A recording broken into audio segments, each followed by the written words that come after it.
Hey, Charlie. Hey, Beth. It's so good to be here.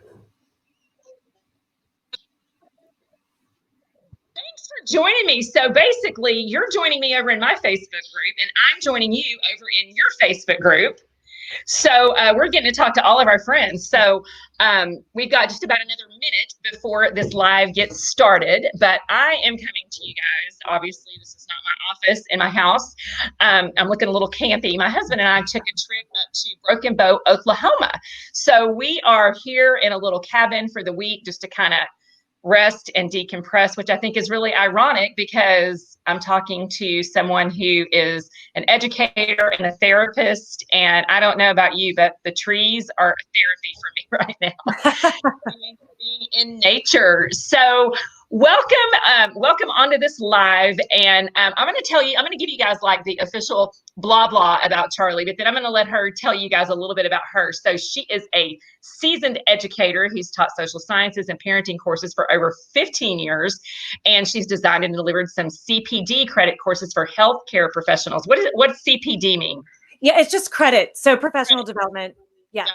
Got it. So you have your master's in education, and I know you are finishing another master's degree in social work coming up in the fall. Yeah, right? So I'm not officially a clinical therapist yet, but I will be when I'm finished with my program. I'm done with my clinical hours, but I have some coursework to do. Awesome. So it's going to be clear. Yeah. Award-winning small business jobs around stress, relationships, and parenting topics internationally. So just so you guys know, you're coming live from Canada. Yes. So this is officially an international event right here, right? Yes. So I've done more. I would say that this is the U.S. and Canada. Yes, it is. So that makes it even more fun. And so in addition to all of that stuff, Charlie has a podcast called Advancing Humanity. And that's how I found her. So Charlie, why don't you tell us a little bit about your podcast? Yeah, it's so exciting, Beth. And gosh, what a great way that we can all do this sitting at home. I can't believe it. And that's kind of what the podcast is. The podcast takes all the education I have, all the ideas, everything I've learned, amazing guests that have a diverse background that all connects to either, the theme is all about a thriving human experience through connection, health, and innovation. So everything we talk about goes back to that. And so the podcast is to reach a mass amount of people so that there's just too much to share in this world. And so we need to make shifts for the better. And that's the idea. That's why I started it. Well, we sure do have a great foundation for making some shifts right now, wouldn't you say? Absolutely. The timing's crazy because I started in early March, but actually I was doing my interviews in February, and I had interviewed a very high up person in research for infectious disease and on the coronavirus. And that's when it was just emerging. Nothing had really shut down here. And that when he used the word pandemic, I thought, oh boy, we're in for something big. So yeah, now we're here. Yeah. And when he said that word, did you just want to go, take it back?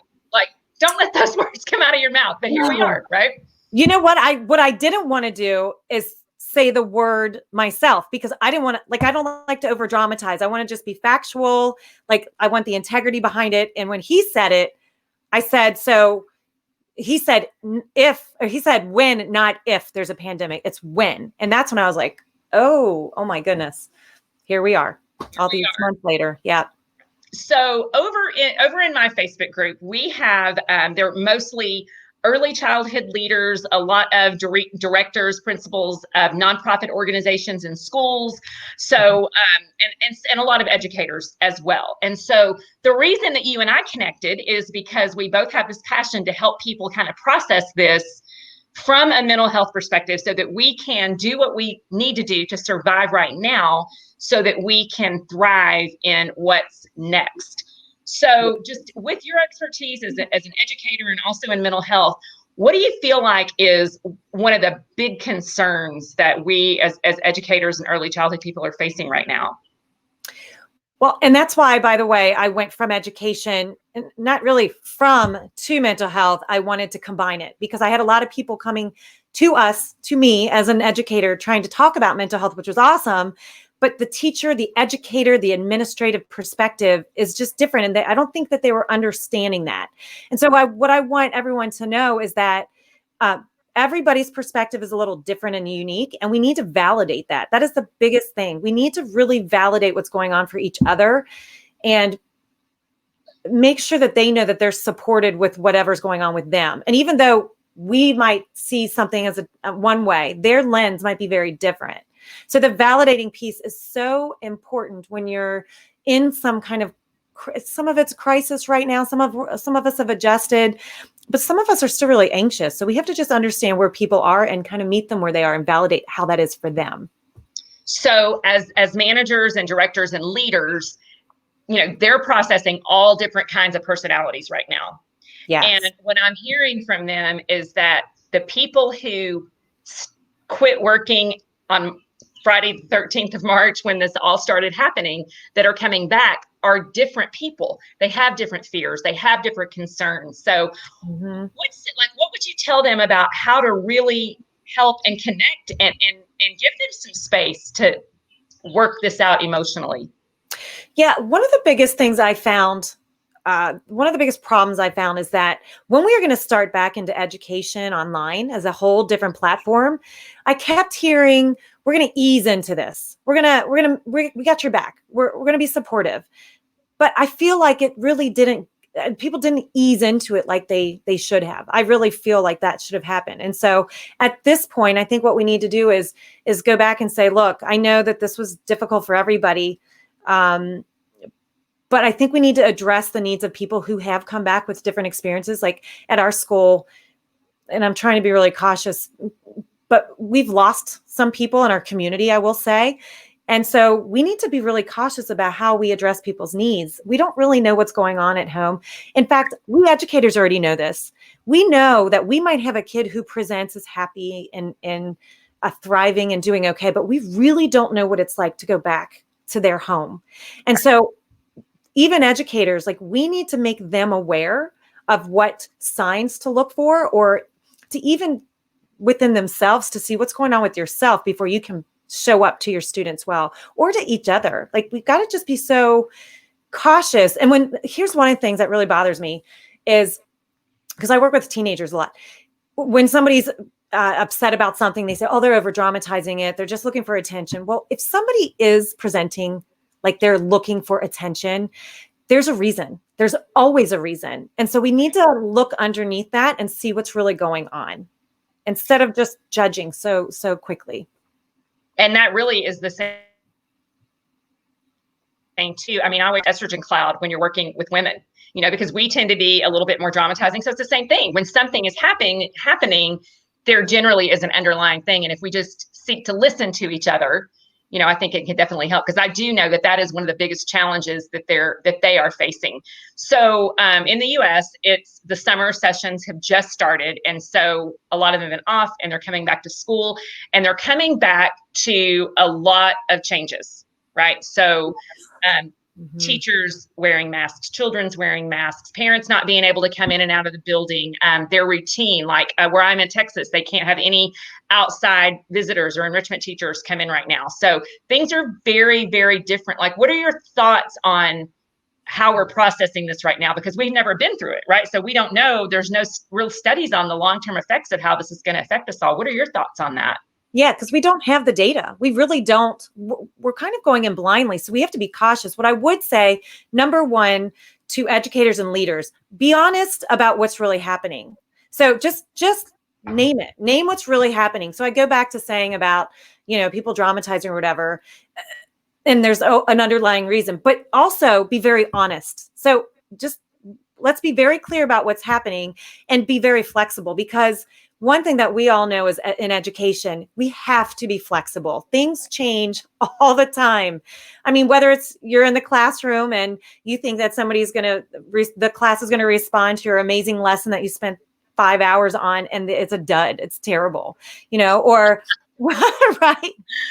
right. I mean, or you get PD and you think it's going to be awesome and it's not great, or you go to boring PD sessions and then you talk about it. It's like, oh, this is great. Let's do something. You have to be flexible, and you have to really try to pull out what's going to work and try to work together. I always talk about connection. You have to connect. And leaders, you've got to connect with your staff and trust their judgment on what they need and what they're going to do, that their heart is really in it.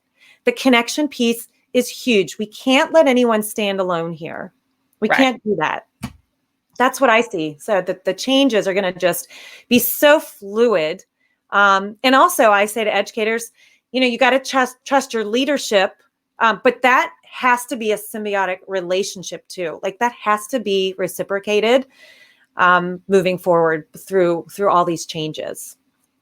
Do you have tips on how to best communicate with someone on your team that is resistant to change or resistant to adaptation, maybe a little bit more of a fixed mindset than a growth mindset? Yes, I think that's a great question, Beth, because that's definitely going to happen. One of the things that's important, it goes back to validation, because when you validate, this is at any age, this is with any kid, any teenager, any adult, try to understand where they're coming from, meet them where they are, and then reframe that. So we don't want to manipulate. We don't want to be dishonest. We want to find common ground to see, okay, well, what's the obstacle? Let's try to meet that together, that barrier for you, so that we can move forward together. Because the idea is, I'm here to support you, but we have a job that we need to do, and we got to be there for our students, and we've got to be there for our parents and our community. That's our job. It's a really important job. But we also have to realize we're all human, and we have different things that we're dealing with. So that validation piece is important too. Well, and understanding that there's a big, massive space for grace right now. We need to give ourselves grace and give other people grace. That's one thing that I've seen. I posted out a question in another one of our groups today about, kind of what teachers are needing. One of the things that teachers, especially in the preschools now for the summertime, are needing to do is keep the kids physically apart. Of course, the CDC recommendation here is 6 feet apart. We can call it spatial awareness. We can call it social distancing, physical distancing. The thing that they're wanting and needing is, what about keeping the kids apart? They're wearing masks. Teachers are wearing masks. More of a focus on independent play rather than group play. What are your thoughts on that? Like, how can you help us process the changes as we approach that piece? Yeah, I'm nervous for that, to be honest. I'm a little unsettled with doing that long term. I understand the physical implications here. I know we have a physical need to stay apart and to keep the kids apart and to wear the masks. But goodness, all of us know who work with young kids, like they have to be able to read our faces and our disposition. Tone of voice is important as well, but our facial expressions are really important. And kids aren't always great at interpreting them. So we have to also teach that. We have to teach that. So we have to match our tone with our facial expression and our body language. So that's a huge part of, they're so impressionable. That's a huge part of them learning from us. Right. The modeling is going to be hard to do with a mask on, but I get it. That's where we're at right now. Long term, that makes me nervous. There's lots of research to show that long term, there's implications they've done studies on kids and followed them in longitudinal studies that if they're not socialized properly at that age, at the young age, early years, then that can academically hurt them. There's like juvenile crime. We don't know what's going on at home. So sometimes we're the safe space for them to come and learn all of that stuff. So I'm a little nervous long term. So physically, how do I see that in a classroom? Well, we can do the little carpets, right? So we have carpets that we do carpet time, or they have their little individuals, and we just spread those out. I think that if there's some kind of like group project they can do, that they're all contributing, and then they can stand up in their space and share it. I mean, all of that can work well, like a time capsule, something simple that they can do that they're all contributing and connecting together.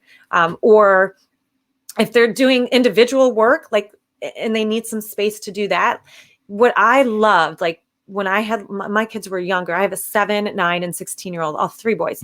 And one of the things that my sisters always did with their kids that I loved is they recorded a mommy tape. Now that ages me a little bit, the tape, but they did a recording. So what they did, and I think this would be great for, again, there's some equity issues here. We have to be careful, but even ECE teachers or preschool teachers, or if parents can get involved, or someone that you're connecting with in the school or community, if they can record themselves saying the ABCs, making phonetic connections, and recording all this, singing songs, telling stories in one recorded tape that kids can maybe sit with and feel that connection back home, or feel that connection and feel comfortable, but in their own separate space. Something like that. We got to get creative about this. That might be something they can do. Well, and that is one thing. The phone has replaced us needing a tape recorder, right? So we can make voice, and most everyone has a cell phone. Yeah. They might not have the newest iPhone, but that most everyone has a cell phone. So that hopefully would help with some of those equity problems. Right.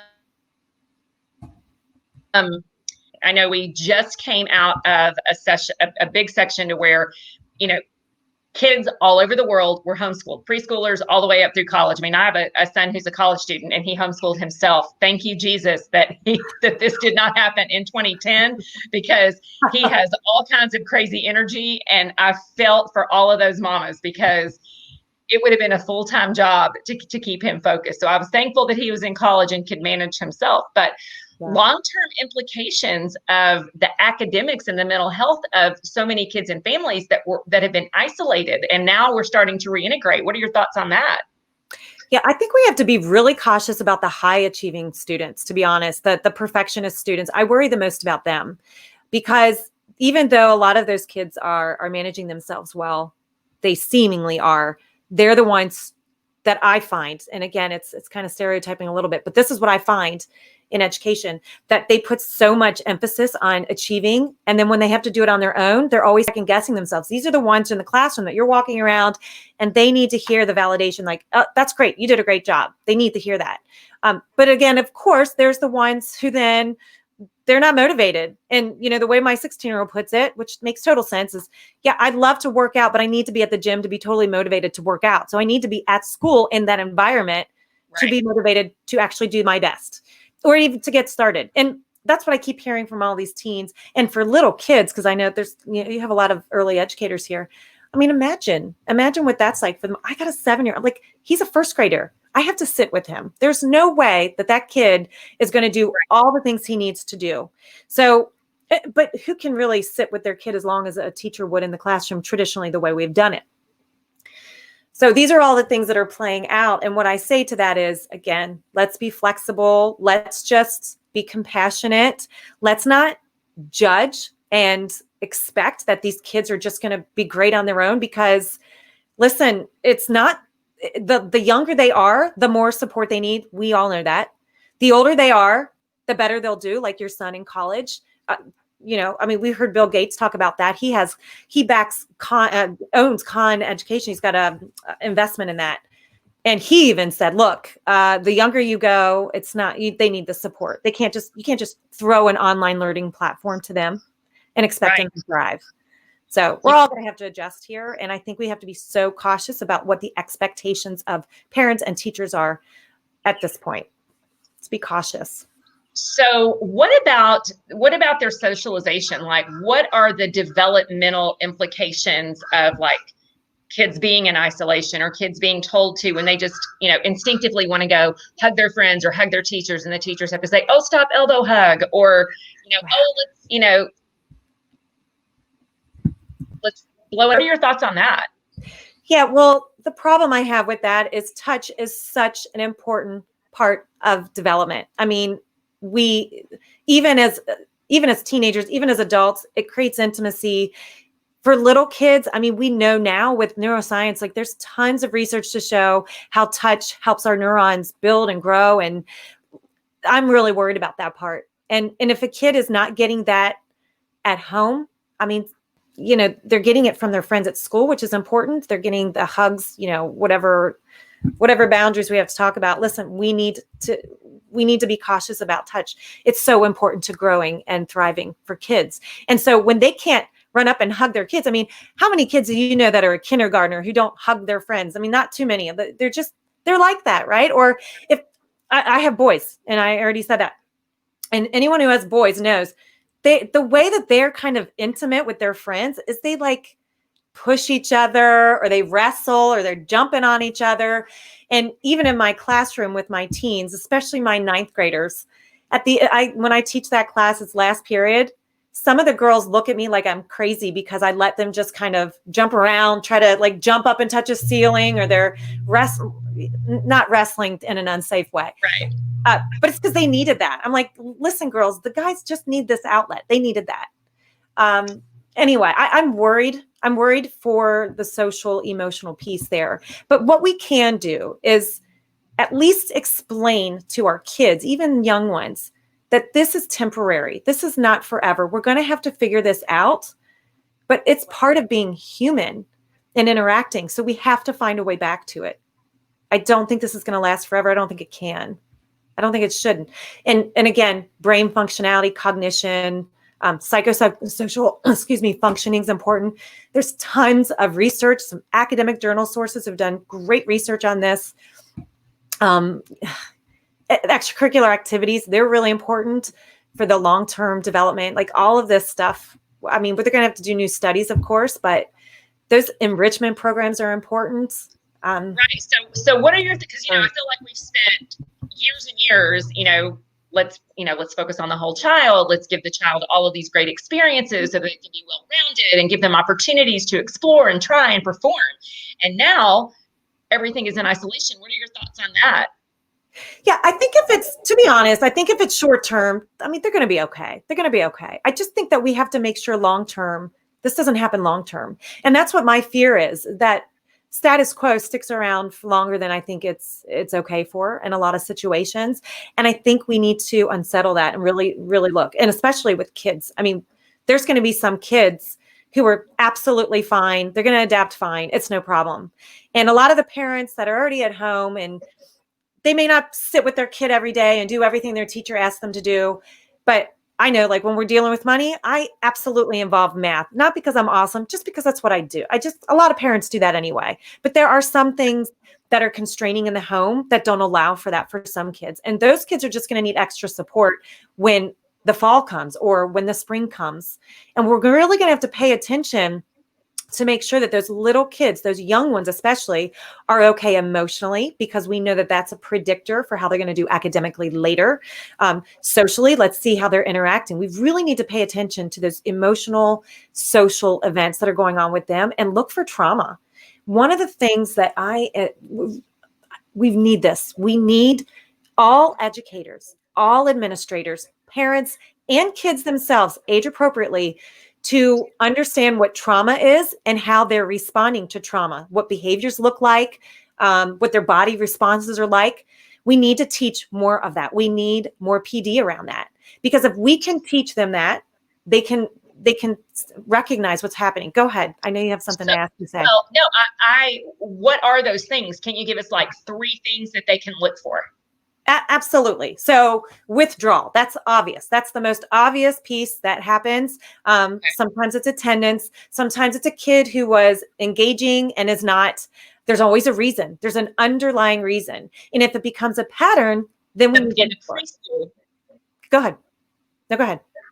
Okay. So withdrawal, that's one. What are a couple more things to look for? And when a kid explodes, like, and he or she doesn't usually, and they're exploding. Why? Why are they acting out? Why are they saying things? If they're doing inappropriate drawings, if they're talking inappropriately to somebody else, and you didn't hear that before. But I find that especially older kids, they'll act out more in the classroom or they'll withdraw. It's either one. And it's not something they used to do. It's something that they're doing now. So something's changed. Right. So a girlfriend of mine, she's on the board for Alliance for Children. It's a nonprofit here in our area. And right as this was happening, immediately within a few weeks, the number of abuse reports went down by 50%. Yes. And of course, those of us who know and love children know why, right? We know that the safe people that usually report abuse are teachers, caregivers, people who are doctors, people who are around those children, and those kids have been in isolation. So, those are great things to pick up on. The changes, ideas for how to possibly address this with teachers and kind of help teachers point them to resources that can help these kids. Yes. So I would first say you need to find someone in your area who is trauma informed and have them come and educate your staff on what specific behaviors to look for and then how to best assess that and address it. So I would say that the best resources are usually local, to be honest. And I don't, of course, everyone's got their local crisis lines or whatever, but the best resource is to educate in the triangulation approach. Again, parents, again, the students themselves, and educators. And that way we're on a team basis here. We're trying to identify the patterns. And what's most important is the awareness. So we can all get in there and try to teach curriculum, but none of that's going to matter if your kid's not going to be able to show up emotionally and have good well-being. And so that happens anyway. Now is just a different time, right? So we have to be able to have awareness. And I know the word mindfulness is thrown out there way too much. So I want to be cautious with that because I don't want to turn people off from that word. But listen, if we are educated ourselves to look for those things and truly be mindful and aware, we have to. That is our first job, I think, coming back. And then we can teach curriculum. Do you have for teachers or educators, do you have a favorite mindfulness exercise to kind of get them in the mindset of being mindfulness? I have lots of them. I do in my class all the time.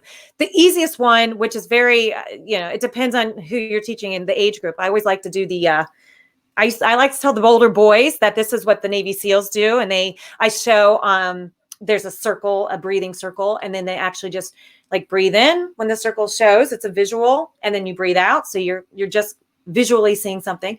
Some kids are audio. So I walk them through the box breathing, which a lot of you already know about.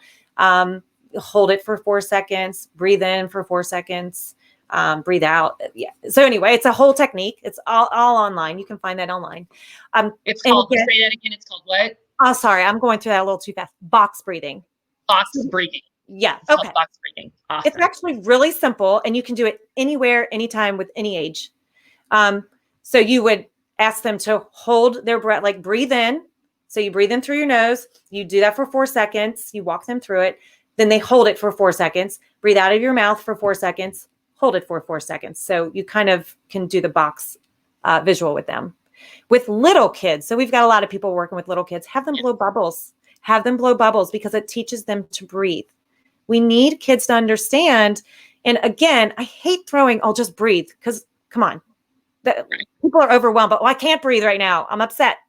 But if we truly walk through them with it and then they're panicking or unsettled. Right. It works. It works because there's a physiological reason why it shuts your brain down so that you can become aware and then make better decisions. So even little kids have them blow bubbles, have that available to blow it out a window when they're upset. Little things like that. There's tons of resources. One of the things, and you created an awesome resource for us to share. I'm going to put it down either in the show notes on the YouTube channel, or I'll drop it down in Facebook. You have created a PDF for us. It's got 20 ideas to get little guys moving. And then you also did a special bonus for us. You recorded a bonus podcast episode on the importance of getting kids moving. I think there's some mindfulness activities in there, some things that they can help out with their family. What is of all of those exercises that we're going to share with you guys, what is your one favorite exercise that you think that everyone should do in their classroom tomorrow, if they're open? Tomorrow. Okay. Okay. I'm going to do something really simple that every single person can do, every age. Anybody can take it. You don't need any resources beyond right now. Okay. So I always have my students and my little kids do this when they need to focus, because who doesn't need to focus, right? Right? Teachers do that. Okay. This is just one little thing. So if you can put hold on in this. So you put your left thumb up and your right finger out. And all you need to do is you need to simultaneously at the same time, switch at the same time. Got it? Right. And you're going to be like, but if you can master this, then you're ready to focus. And little kids can do this. Teachers can do. See, I can't do two things at once. We can't multitask very well, actually. Even though we sit out on this porch. I'm going to sit out on this porch here in Broken Bow, Oklahoma, and practice that until I get it right tonight. I'm gonna do that. So, just in wrapping it up, our time is almost over. Just in wrapping it up, what is probably one of the things that's most on your mind right now that you think that we should be watching for, be mindful for, with all the changes that are going on? What do you think is one of the biggest things that we need to be mindful of right now? Awesome. I'm so glad you asked that. Okay. If the child at any age is irritable, let them be irritable. If the kid is sad, let them be sad. If you are irritable, recognize it, feel the feeling. I'm trying to really get people to move away from pushing down your feelings. Let kids feel, and it's okay. Don't tell them to suck it up. Now, do we need to teach them resiliency and how to move through it? Absolutely. Like, we haven't done a great job with building resiliency. That's a whole nother thing. But let people feel their feelings and validate that, reframe it with them so that we can help get them unstuck.